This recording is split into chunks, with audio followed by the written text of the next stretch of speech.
diga-me com quem andas, e eu direi para você quem você é. Essa é uma expressão que fala a respeito da gente se aglutinar, a gente ficar perto de pessoas que pensam igual a gente. Hoje eu quero trazer à memória da igreja um fato, um período da história em que um homem extraordinário. Esse homem, você pinça ele, você tira dentro dos personagens que a Bíblia apresenta. A Bíblia diz que aquilo que foi escrito foi para o nosso ensino que foi escrito, para a gente não cobiçar as coisas mais. É isso que 1 Coríntios capítulo 10, a partir do verso 1 diz. E esse homem, ele fala muito pouco, mas ele vence demais. Ele é o primeiro a repreender a incredulidade de um povo que tinha uma promessa e desistiu e achou que a promessa de Deus era ruim. Ele é um homem muito generoso, ele distribui as fontes de águas das montanhas e dos vales para uma descendência que vive no deserto de uma terra seca. Ele é um homem que vai dizer: Deus cumpriu cada uma das suas promessas para a minha vida, nenhuma delas caiu. Ele tem praticamente 3 palavras, 3 momentos em que ele fala, mas ele tem uma vida inteira de vitórias.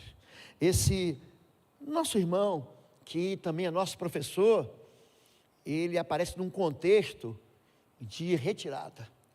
Mas os homens que tinham ido com ele, Números 13, 31 a 33, disseram: não posso, eu não consigo, não é para mim, é impossível, não dá para conquistar. Eles disseram: não podemos atacar aquele povo, é mais forte do que nós.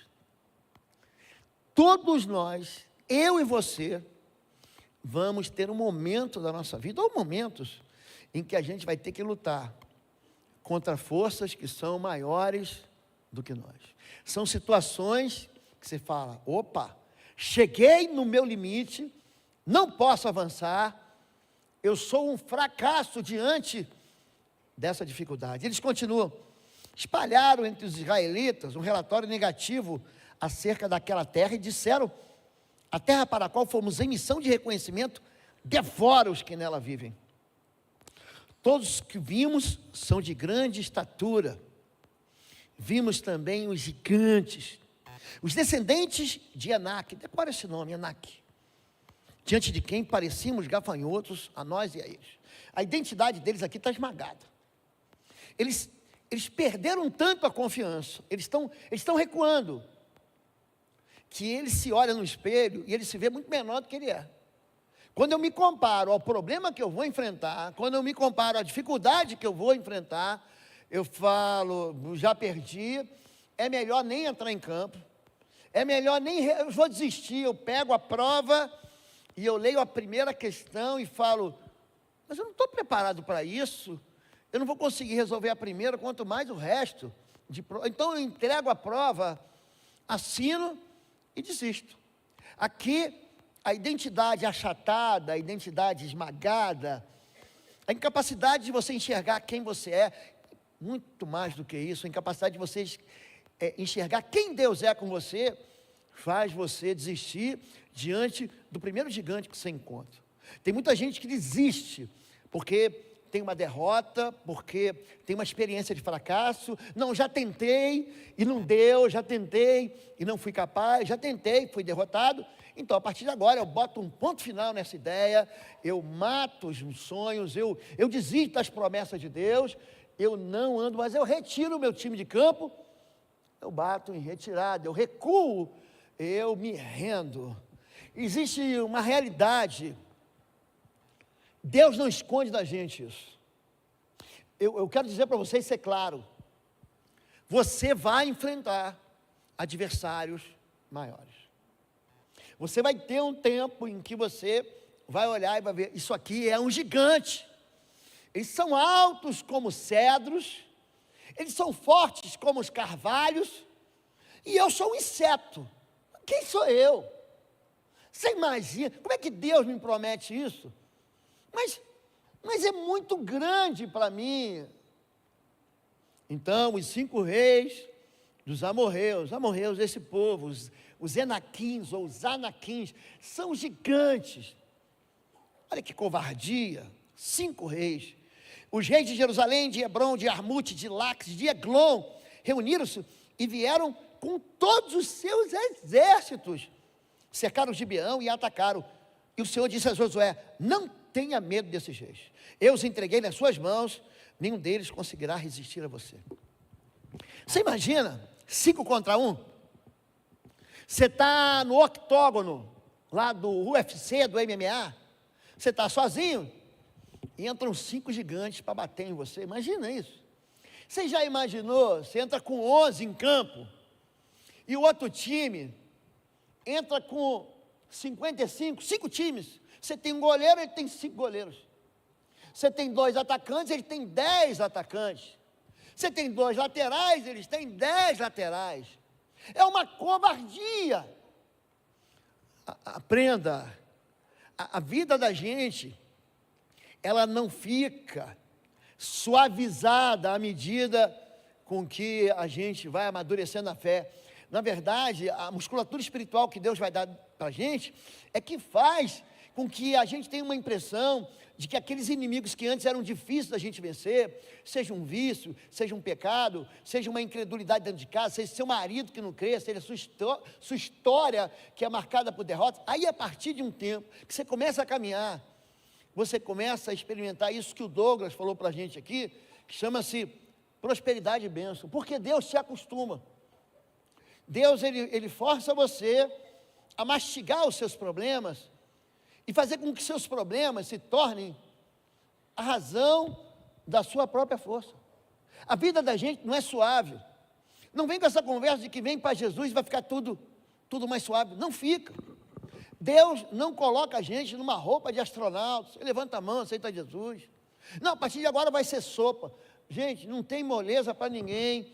E Deus avisa esse. Existe uma promessa de vitórias maiores, porque os inimigos são maiores. Ouça, ó Israel, ele está falando de Deuteronômio capítulo 9, é um resumo de toda a lei. Deuteronômio é o chamado Novo Testamento da lei. É um livro que ele adoça, ele suaviza a lei de Moisés. Ele faz um resumo daquilo que Deus já tinha falado por Moisés. Ouça, Israel, hoje você está atravessando o Jordão. Ó, o teu passado está ficando para trás, hein? O deserto vai acabar aqui. Para entrar na terra e conquistar nações maiores e mais poderosas do que você. Diga assim, vitórias maiores. Vencer poderes, diga, vencer poderes maiores do que nós. É para isso que a gente avança, é desse jeito aqui. As quais têm cidade grande, com muros que vão até o céu. O povo é forte e alto, são gigantes. Deus está escondendo alguma coisa aqui, gente? Ele está escondendo alguma coisa aqui? Fui surpreendido? Não, Deus está avisando. Vocês vão encontrar gigantes. Você já ouviu falar deles e até conhece o que se diz? Quem é capaz de resistir aos gigantes? Esteja hoje certo de que o Senhor, o seu Deus, Ele mesmo, vai adiante de você como fogo consumidor. Você não está sozinho quando você enfrenta gigantes. O Senhor está com você como fogo consumidor. Ele os exterminará e os subjugará diante de você. E você os expulsará e os destruirá, conforme o Senhor lhe prometeu. E existe algo chamado promessa. Nós cristãos vivemos de promessa. Nós andamos não por aquilo que a gente enxerga, mas é por aquilo que a gente crê. O nome disso é fé. A fé enxerga promessas que não são invisíveis aos nossos olhos, mas nós cremos no nosso coração. Fé é certeza daquilo que se espera, é esperança, é firme fundamento daquilo que se crê. Hebreus, capítulo 11, traz essa declaração de fé, mas a fé crê numa promessa. Por que você está aqui hoje? Hoje é ceia do Senhor. Nós estamos aqui para celebrar a fé de que o nosso Deus, que enviou o seu Filho Jesus, que morreu na cruz, que ressuscitou, que subiu aos céus, vai voltar. Quando a gente celebra o pão e o vinho, a gente celebra a morte do Senhor até que Ele venha. Nós celebramos uma promessa. Jesus diz: eu vou, mas eu volto. João capítulo 14. Eu vou preparar lugar para vocês. Na casa do meu pai há muitas moradas. Eu vou buscar vocês de volta. Eu vou vir. Há uma promessa de Deus de tirar a gente desse mundo decaído, desse mundo derrotado, desse mundo cheio de violência, cheio de histórias de dor, cheio de perda, cheio de morte. Há uma promessa de Deus de tirar a gente aqui e levar para um lugar onde não haverá mais dor, onde não haverá mais morte, onde não haverá mais choro. É um lugar de delícias. Nós vivemos de promessas. Agora, como é que eu aprendo a alcançar a vitória? Andando com gente valente. Caleb, gente, ele é um mestre. Ele entra, faz a gente entrar. Quando você vai lendo a história dele em Números, em Deuteronômio, em Josué, você fala, esse cara, ele me desafia. Josué, filho de Num, e Caleb, filho de Jefoné. Dos espias dos que espiaram a terra, eram 12, ele destaca 2. Rasgaram suas vestes, como quem disse, você está louco? Deus deu para a gente uma promessa, e a terra é maravilhosa. Rasgar as vestes é dizer, é se espantar com a incredulidade. E falaram a toda a congregação dos filhos de Israel, dizendo, a terra pela qual passamos a espiar é terra muito boa. Mas que promessa excelente, a terra é muito boa. Se o Senhor se agradar de nós, então nos porá nessa terra, e não dará, terra que emana leite e mel. Tão somente não sejais rebeldes contra o Senhor, e não temais o povo desta terra. Tem gente que tem mais temor dos inimigos gigantes, dos problemas, do que de Deus. Porquanto eles são o nosso pão. Você comeu pão hoje? Você se alimentou hoje? Ele está dizendo que os problemas que a gente vai enfrentar, os gigantes, são uma refeição que vai fazer a gente ficar forte. Come, menino, come para ficar forte.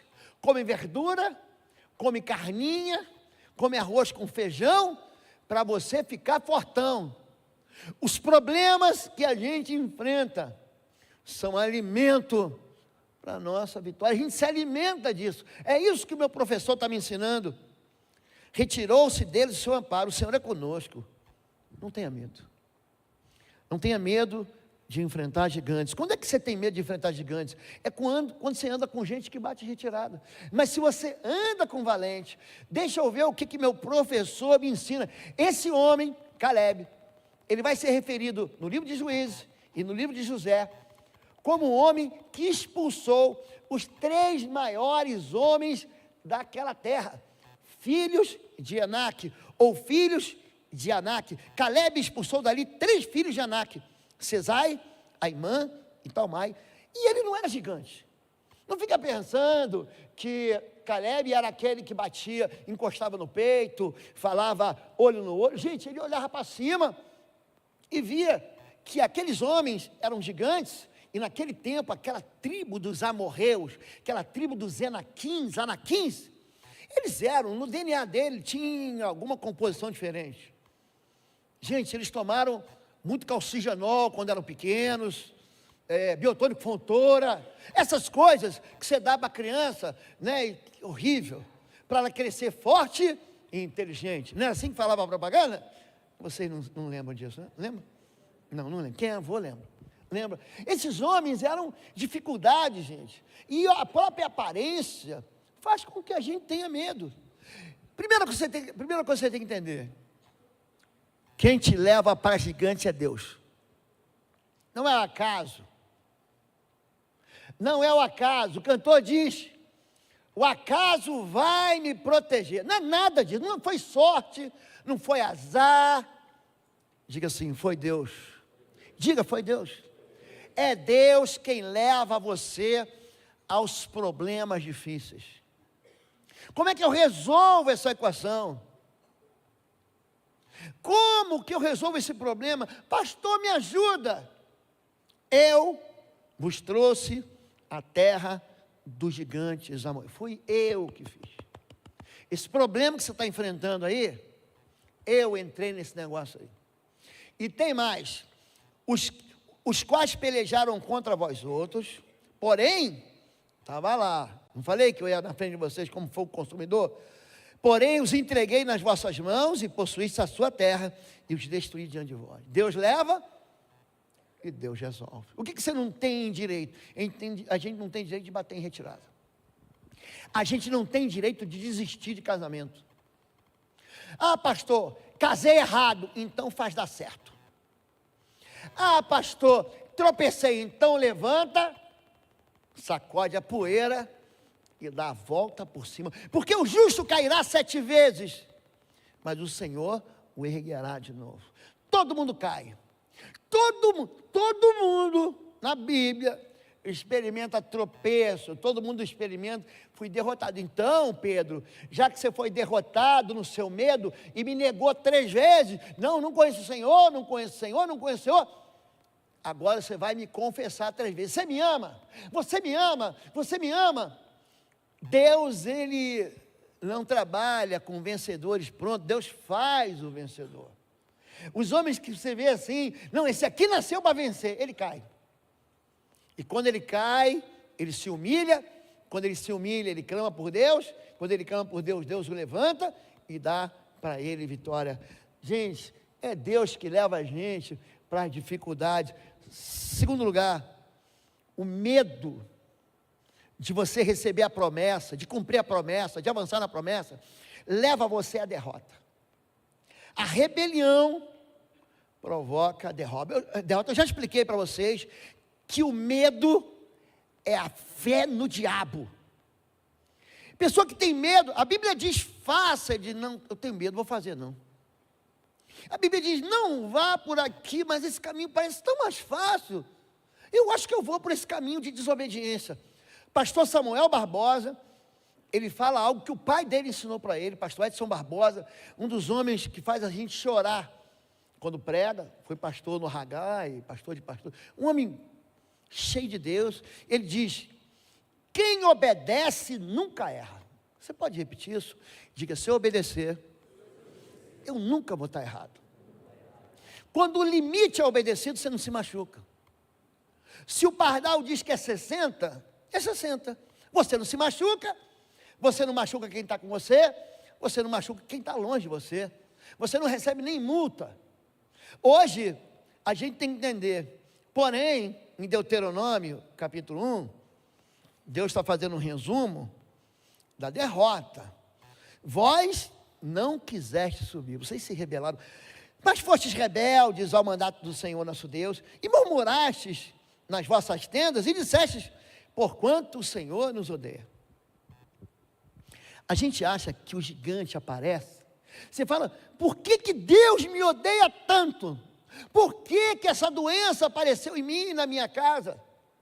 A ideia que a gente tem é que quando o gigante se apresenta e começa a fixar a afronta e ameaçar a gente coloca a culpa em Deus. E a gente se rebela contra Deus. Não, esse destino que Deus me deu é ruim. Essa sorte que Deus escolheu para mim é um azar. Murmurar contra Deus, entenda isso.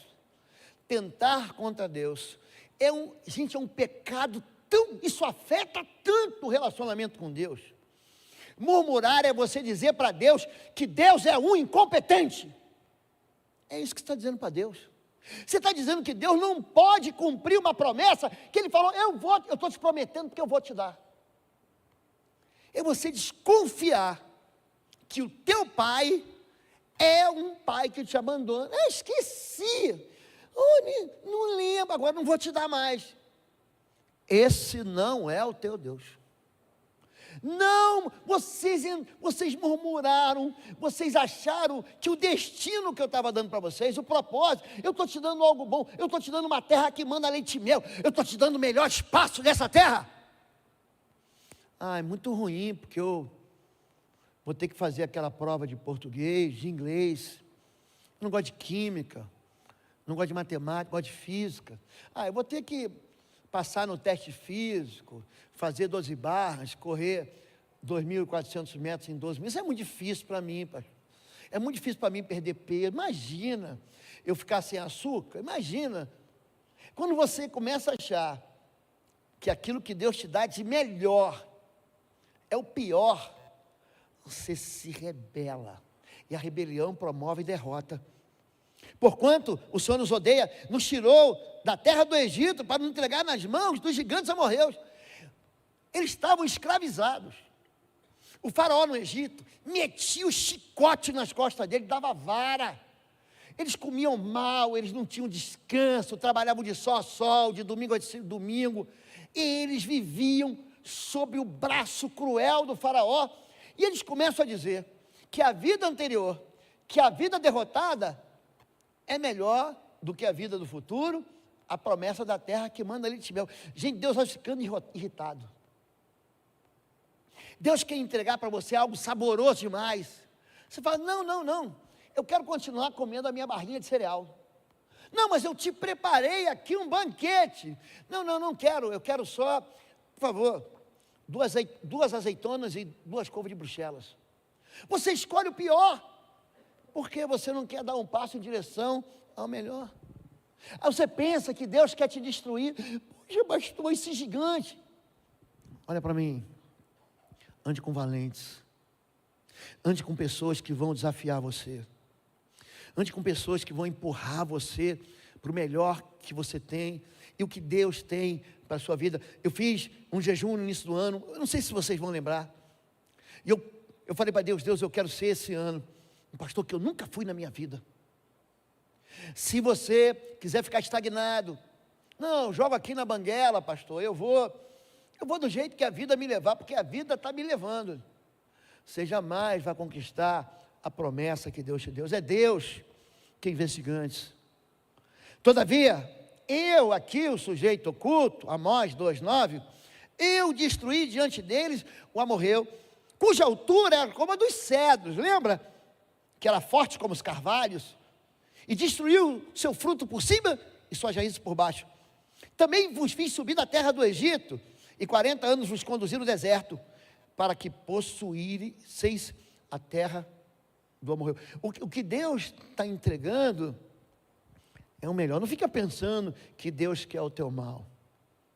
Quando Jeremias para de se alimentar, e ele para de se lamentar, ele diz, assim diz o Senhor, eu bem sei que planos tenho a respeito de vós, planos de paz e não de mal. Essa ideia de que Deus quer destruir você, de que Deus quer o pior para você, que Deus te escolheu para sofrer nessa terra, é uma grande mentira, que é alimentada pela tua rebelião e pela tua incredulidade. A ausência da fé, ela deixa a gente, impede a gente de reclamar a promessa. Não é reclamar de Deus, não é reclamar da promessa, é reclamar aquilo que Deus fez. Gente, aí Caleb, eu já falei para vocês, que quando eu chegar no céu, eu vou perguntar, primeiro anjo que eu encontrar assim, cadê a casa de Caleb?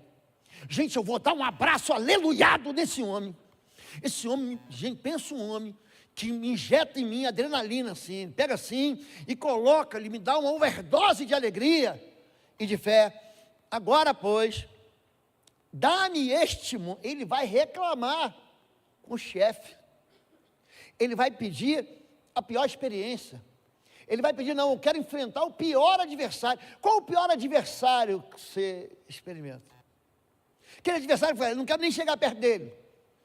Caleb vai falar assim, peraí, o que é meu, está prometido, dá-me este monte, de que o Senhor falou naquele dia, pois naquele dia tu ouviste que ali estavam os anaquins, e grandes e fortes cidades, porventura o Senhor será comigo para os expulsar, como o Senhor disse, e Josué o abençoou, e deu a Caleb, filho de Jefoné, a Hebrom como herança, e antes, o nome de Hebrom era Kiriat Arba, presta atenção nisso, Kiriat Arba, porque Arba foi o maior homem entre os anaquins, e a terra repousou da guerra. Você só repousa da guerra quando você vence o gigante.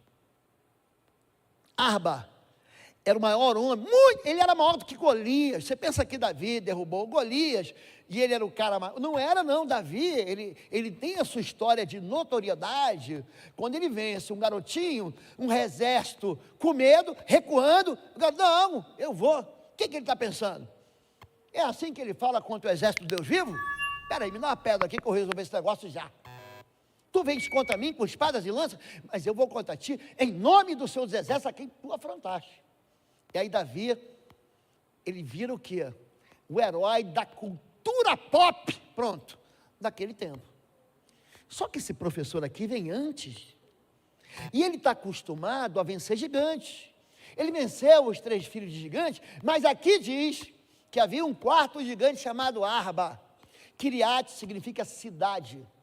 Judas Iscariotes, ou Kiriate, homem da cidade. Kiriate Jearim, existe uma cidade, era a cidade desse sujeito aqui. A cidade recebeu o apelido do homem mais forte da cidade, que era Arba. Eu sou o pastor Oswaldo Lobo, diretor do Instituto Êxodos de Libertação e Batalha Espiritual. E esse ano, em novembro, teremos mais uma edição do Seminário Avançado de Libertação Espiritual. Essa é a primeira agenda de Jesus Cristo, quando ele diz: eu vim para libertar cativos, para colocar em liberdade os oprimidos e abrir as portas das prisões. A liberdade que Cristo nos chamou é uma liberdade que é oferecida para você. A imersão no Seminário Avançado de Guerra Espiritual vai acontecer de 7 a 9 de novembro. As inscrições estão aqui no site www.institutoexodos.com. Você não pode ficar de fora. Você vai receber o melhor daquilo que te entregou o Senhor, de ferramentas de guerra, de batalha, de cura da alma e de liberdade em Cristo. Eu te espero aqui. Inscrições www.institutoexodos.com, de 7 a 9 de novembro. Vai ser uma bênção. Eu te espero aqui em Curitiba.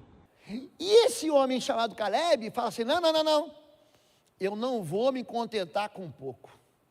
Eu vou me contentar só com o melhor. Eu não estou satisfeito.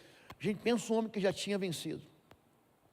Sabe o que está acontecendo aqui em Josué 14? As 12 tribos tinham se espalhado sobre as planícies de Gibeão, sobre Canaã. Já tinham tomado cada um sua possessão. O último lugar a ser escolhido era de Caleb. Isso aqui ninguém se mete. Esse inimigo é meu. Eu vou subir essa montanha de Hebron, Kiriate Arba, e eu vou tomar essa terra, porque essa terra Deus prometeu para mim. Olha para mim. O que Deus prometeu para você? Quando você leu a Escritura, quando você ouviu a voz de Deus, quando alguém se levantou para te entregar uma palavra profética, o que Deus prometeu para você? Esse homem, ele vence gigantes, porque ele não se importa com a aparência da dificuldade. Ele fala: porventura, o Senhor será comigo. A gente tem uma ideia de que Deus só está com a gente nos dias bons. E que nos dias que você passa pelo vale da sombra da morte, Deus abandonou você. Jesus, ele repete Salmo 22. Ele está na cruz e diz: Eli, Eli, lama sabachthani. Que quer dizer: Deus meu, por que me abandonaste? Você já orou assim? Você falou assim: eu acho que Deus não está comigo. A impressão que eu tenho é que eu estou sozinho aqui. Jesus diz: não tenha medo. Eu não vou abandonar vocês. Eu não vou deixar vocês órfãos. Eu vou estar com vocês. O Espírito de... Eu vou subir para o Pai. Se eu não subir, o Espírito Santo não vai descer. Eu vou estar com vocês. Até quando? Até o fim. Eis que estarei convosco todos os dias. Até quando? Até o final dos séculos. Até o ponto final da história. Até o tempo acabar. Eu vou estar com vocês. Eu estou com vocês. No início e no fim, eu sou o alfa e o ômega. Eu sou o princípio e o fim. Eu não te abandono. Persevere, com fé na promessa. E agora, eis que o Senhor me conservou em vida. Ele não achou, vou pedir perdão, ele não achou que Deus ia matar ele, acabar com a raça dele, impedir ele de ver aquilo que o próprio Deus prometeu. Deus me conservou em vida, ele já está velhinho. Como disse, 45 anos são passados, desde que o Senhor falou essa palavra a Moisés, andando em Israel, ainda no deserto, e agora eis que já tem 85 anos. Deus, ele faz uma promessa, Deus, ele cumpre a promessa, Deus não se atrasa na promessa. Agora, o meu trabalho é o quê? Continuar caminhando, ainda que eu esteja no deserto. Estava no deserto. Eu estou com 85 anos. Quando eu saí do Egito, eu estava com 45 anos. Deus me fez uma promessa. Hoje eu estou com 85, passaram-se 40 anos. E a promessa fica de pé. A promessa, ela não se desgasta com o tempo. Muda tudo. Muda governo, muda a cultura, muda os tempos. Os meus tempos eram diferentes.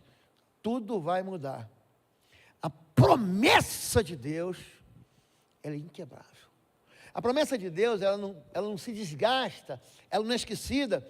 Não desista da promessa. Cada um de vós, você, mostre o mesmo cuidado até quando? Até o fim. Para a completa certeza da esperança, para que vos não façais negligentes, mas sejais imitadores dos que pela fé e paciência, diga assim, herdaram promessas. Ande com gente, seja imitador de pessoas que não desistem. Ande com gente que não vai abandonar a trincheira.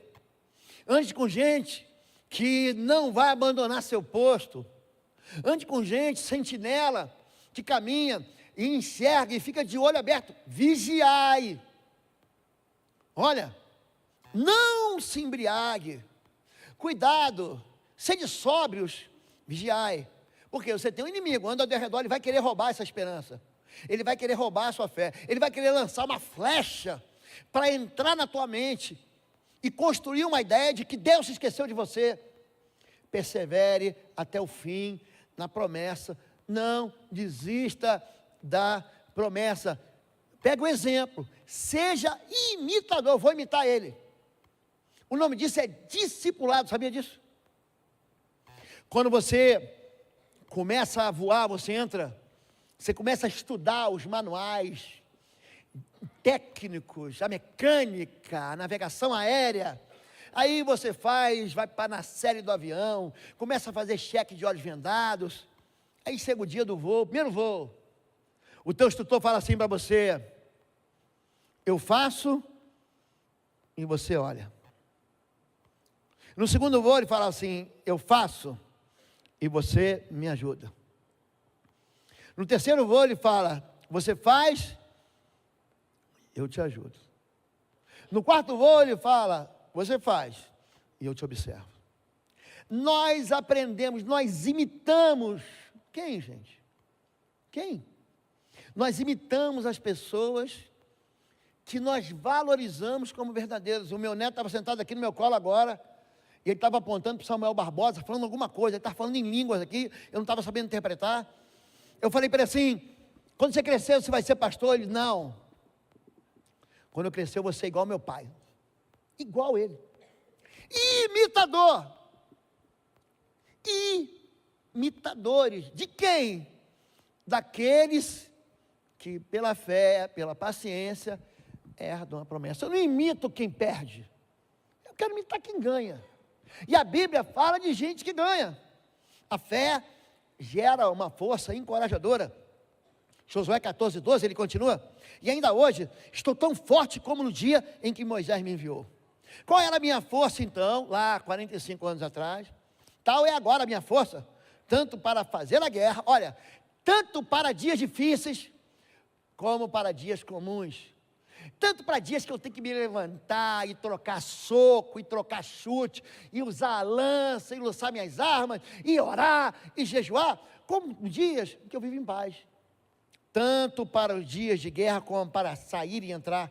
Agora, pois, dá-me este monte que o Senhor falou naquele dia. Ele não desiste porque o tempo passou, ele não se sente fraco porque a musculatura dele envelheceu, ele não se sente perdido porque todo mundo já conquistou, ele não conquistou ainda. Ele é o último. Essa tribo, vai ser a última tribo a conquistar o melhor dos lugares, que estava no pior dos lugares. A melhor promessa, que era guardada pelos gigantes mais violentos. Não ande com gente que não te encoraja. A fé, ela vai provocar vitórias. A fé, ela vai atrair o favor de Deus. Sucedeu que, fugindo eles diante de Israel, lembra daqueles 5 reis? De Eglon, de Jarmute, de Jerusalém? Lembra aquela covardia dos 5 contra 1? Lembra dos 5 exércitos? Lembra? Esses 5 exércitos agora estão batendo em retirada. E sucedeu que, fugindo eles de diante de Israel, a descida de Bet-Horon, o Senhor lançou sobre eles do céu grandes pedras até a Zeca, e morreram.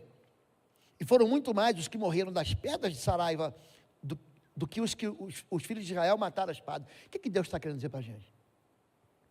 Que Deus faz muito mais do que a gente mesmo faz. Deus não erra. Uma pedra, ele fala, não, você tem um problema. É esse gigante aqui, peraí, toma a pedra aqui. A mesma pedra que Davi manta no gigante, a Bíblia, ela se entrelaça como uma matriz, ela fala aqui, repete ali, a voz de Deus, ela é repetida, o princípio é repetido, ele pega assim, e ele não erra.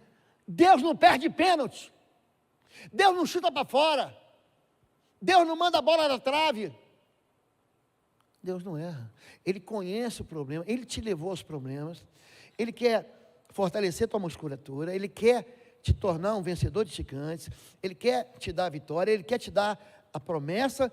Ele fala, não, peraí que eu estou lutando por você. Eu gosto muito quando Jaziel se levanta, segundo Crônicas 20, e diz, essa luta vocês não vão ter que guerrear, fiquem parados, porque o Senhor vai lutar por vocês, e o Senhor lança emboscadas, e quando o povo de Israel chega no vale de Beraca, o vale da bênção, só chega para contar a vitória e para recolher os despojos. A fé atrai o favor de Deus, a fé atrai vitórias que você não imagina. Essas vitórias de que Ele ia me pagar em 12, me pagou à vista, gente, o nome disso é a presença de Deus. A fé tem que anunciar a vitória, a fé canta a vitória. Então Josué, um em carne com Caleb, falou ao Senhor no dia em que o Senhor deu os amorreus, aos gigantes, nas mãos dos filhos de Israel, e disse, fala, a autoridade, ela libera uma voz, ela diz, cala-te vento, quieta-te mar, ela diz, levanta-te, anda, se você disser ao monte, sai, ele sai, anuncie.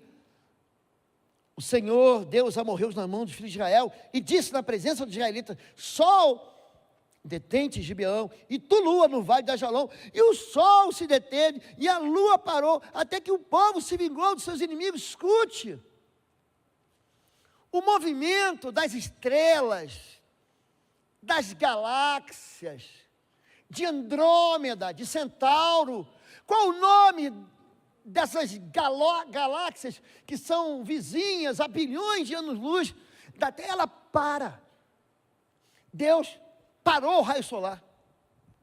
Você imagina a luz, que ela tem uma velocidade, ela caminha de lá para cá, numa velocidade, ela congela o raio de luz, congelou, e o tempo parou, e o sol se deteve, e a lua também parou. Se você orar, olha para mim, vai funcionar. Se você falar com Deus, vai funcionar. A fé é um anúncio daquilo que é impossível, que você não pode alcançar, mas que Deus alcança, e aonde teu gigante é derrotado. Você pode dar um amém, pelo amor de Deus? O sol, pois, se deteve no meio do céu, e não se apressou a pôr-se. Parou. Ué, não vai ter pôr do sol hoje? Não, hoje só tem meio-dia. Hoje só vai ter meio-dia, até a gente resolver o problema dos gigantes. Quase um dia inteiro. Para mim, esse milagre aqui só vai perder.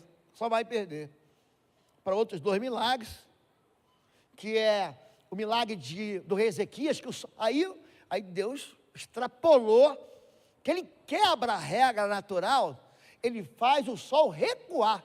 Não, espera aí. O sol veio de um lado, não, espera aí que nós vamos fazer ele voltar para o outro lado. Aqui é um milagre científico, só pede para esse e para a ressurreição de Jesus. Esse milagre, ele conta com o favor de Deus, não houve dia semelhante a ele. Pega esse dia aqui e coloca num quadro, coloca essa vitória aqui num quadro, nem antes nem depois dele, ouvindo o Senhor assim, a voz de um homem, que o Senhor pelejava por Israel. Olha para o pastor. Deus, ele ouve você. Deus ouve a voz de gente pequena. Deus ouve a voz de gente comum. Eu sou comum. Você é comum. Caleb era comum. Caleb estava no meio de um povo, gente, você não entendeu ainda? Caleb nasceu escravo, mas ele não quis ser mais escravo. Caleb nasceu debaixo de um povo oprimido, ele falou, chega.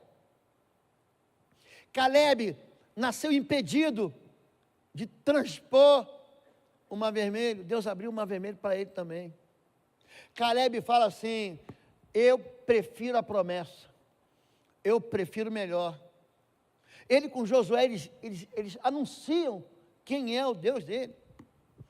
Toda fé é recompensada. O sol e a lua pararam nas suas moradas, Abacuque 3,11, Hebreus 11,6. Ora, sem fé é impossível agradar a Deus. É necessário que aquele que se aproxima de Deus, creia que Ele existe, creia que Ele vai fazer, e creia que Ele vai te recompensar, Ele vai te dar um galardão. O nome disso é fé. Eu creio que meu Deus vai fazer porque Ele me prometeu, e eu vou ficar aqui nessa promessa. Eu tenho uma história que eu gosto de contar sobre fé. O filho de um pastor perguntou para ele assim, pai, o que é fé? E aí o pai dele, um pastor experiente, falou assim, fé é o seguinte, meu filho, obedeça o papai. Está vendo essa árvore aqui? Sobe até o ponto mais alto. Mas é alta, papai, suba. E o menino subiu, e tinha um outro galho assim ainda. Agora pega esse galho e vai até a ponta do tronco. E o menino ainda com medo, obedeceu ao pai, e foi para a ponta do tronco. Quando ele chegou na ponta, agora o pai falou, fica aí que você não vai cair. E de repente, ele escuta um barulho, é um serrote, roque. Quando ele olha para trás, quem é? É o diabo, serrando o galho dele. Mas ele se agarra naquele pedaço de árvore. Daqui a pouco ele escuta um barulho, pá! Cai a árvore, cai o diabo, mas ele fica lá. A fé é uma construção que convence a si mesmo de que Deus existe, de que Deus me ama, de que Deus me ouve e de que Deus recompensa a minha fé. A fé é recompensada. A fé, gente, não pode ser fé dos outros. Não use a fé de ninguém. O fulano vai orar por mim, ele vai orar por você, mas a sua fé não pode ser fé por tabela. Não use a fé de segunda mão. A fé é tua. Número 2, não fique exigindo que Deus faça sinais. Ele vai fazer. Não, se eu crer, eu vou pedir um sinal para Deus. Se você tem uma resposta clara de Deus, obedeça a Deus. Número 3, cuidado com a fé incrédula. Sabia que tem gente que tem fé incrédula? Tomé. Se eu vi os buracos nas mãos, eu vou crer. É a fé, na verdade, de quem não crê em coisa nenhuma. Jesus vai dizer, bem-aventurados aqueles que não viram e creram. Cuidado com a fé que desaparece depois de você ter vitória. Tem gente que só aparece na igreja para ter vitória. Aí quando ele consegue a vitória, ele some. Pastor, ora por mim? Oro. Eu estou buscando em Deus uma vitória. Vencer um gigante. Ele vence o gigante, ele come o pão. Ele tem um milagre. Aí sabe o que ele faz? Tchau, Deus. Vou viver minha vida. O dia que eu estiver enrascado de novo, eu volto. Olha para mim. A gente não engana Deus. A gente não engana Deus. A fé que desaparece após o milagre, ela é uma fé contaminada com a ganância. E por último, a tua fé não pode ser egoísta. A tua fé tem que pensar no reino de Deus. A gente passa rápido. Gente, eu cheguei aqui e eu falei assim para Bom Retiro. Primeiro culto que eu celebrei hoje, nós estamos chegando a 2.000 membros. Tinha umas 14 pessoas no culto da manhã. 14. E eu comecei a profetizar sobre meus netos, que eu não tinha ainda. E que eles andariam aqui. Esses dias, meu netinho estava aqui, me viu, correu aqui em cima. Se você crê, a promessa de Deus é para quem crê. Essa igreja, Bom Retiro, não é uma igreja que eu estou passando por ela. Essa é a igreja que eu vou servir até o fim dos meus dias. Eu estou preparando, com a fé no Senhor, uma geração que vai preparar outra geração, que vai preparar outra geração até o fim. É a promessa que Deus deu para mim. Eu não sei qual é a promessa que Ele deu para você. Aqui você vai encontrar fé. Aqui eu vou mostrar, não vou esfregar na sua cara, isso é muito feio. Mas eu vou dizer para você, ó, o que está escrito é isso aqui. Creia no que está escrito. A palavra de Deus não vai morrer. Vão passar os céus e a terra. A palavra de Deus não vai passar. Nem um tio, nenhuma vírgula daquilo que Deus prometeu vai deixar de se cumprir. Vamos ficar em pé em nome de Jesus. Vou orar pela sua vida. Deus falou com você hoje? Falou ou não falou? Ande com valentes, ande com encorajadores.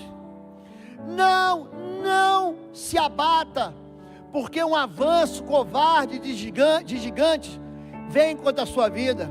Não tenha medo, tenha fé, persevere na promessa, joga o medo fora, e se tiver com medo, vai com medo mesmo. Ande com o Senhor para sempre. Existe recompensa, existe galardão, existe cumprimento de promessas. Não tenha medo dos gigantes, não tenha medo dos gigantes. O Senhor é contigo. Ele te levou ao gigante, Ele vai derrotar o gigante, e você vai cantar a vitória, amém? Posso ouvir um amém, aleluiado? Dá um amém, vamos orar. Eu vou convidar todos vocês, venham à frente, nós temos um louvor, depois nós vamos celebrar a ceia. Venham à frente, pastor, eu tenho gigante para vencer, eu tenho promessa para receber. Sai do seu lugar, vem aqui, vamos orar. Pode voltar para o seu lugar, vamos celebrar a ceia. Alguém está sem a ceia, só levante a mão. Alguém não recebeu o pão e o suco, o cálice, alguém não recebeu? Só levanta a mão, para os diáconos verem, fica com a mão levantada, isso, para os diáconos verem e levar a ceia até você. Pode se assentar. 1 Coríntios, capítulo 11, verso de número 23.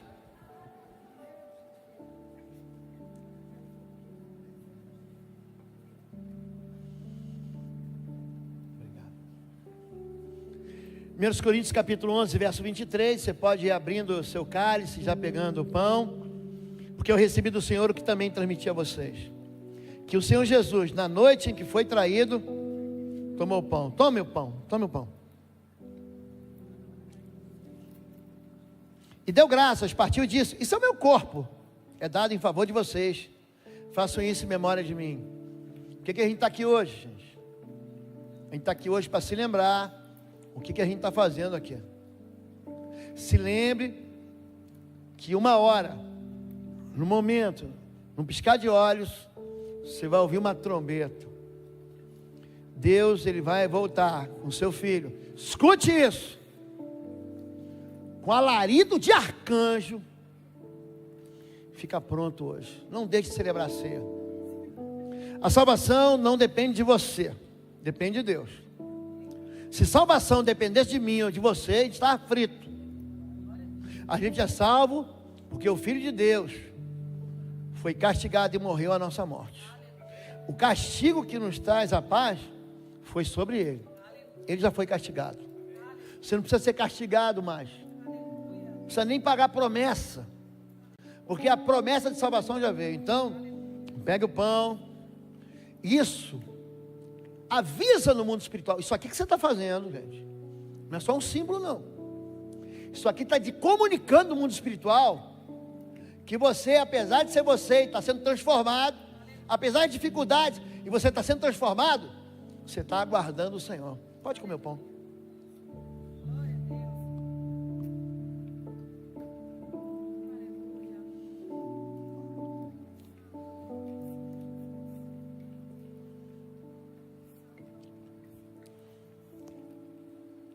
De maneira semelhante, da mesma forma, depois de ter comido o pão, ele pegou o cálice, pode pegar o cálice, e disse: esse cálice é a nova aliança no meu sangue.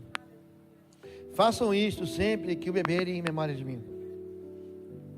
Porque sempre que comerem deste pão e beberem desse cálice, vocês anunciam a morte do Senhor até que Ele venha. Quem está visitando a gente, ou vendo pela televisão, a gente tem muita gente que caminha com a gente pelos canais do YouTube e pela Rádio Gospel FM. Isso aqui é um testemunho. Ninguém vai ficar inocente. Nós estamos anunciando que Jesus morreu, a morte do Senhor, Ele me salvou, até que Ele venha. Tome o cálice.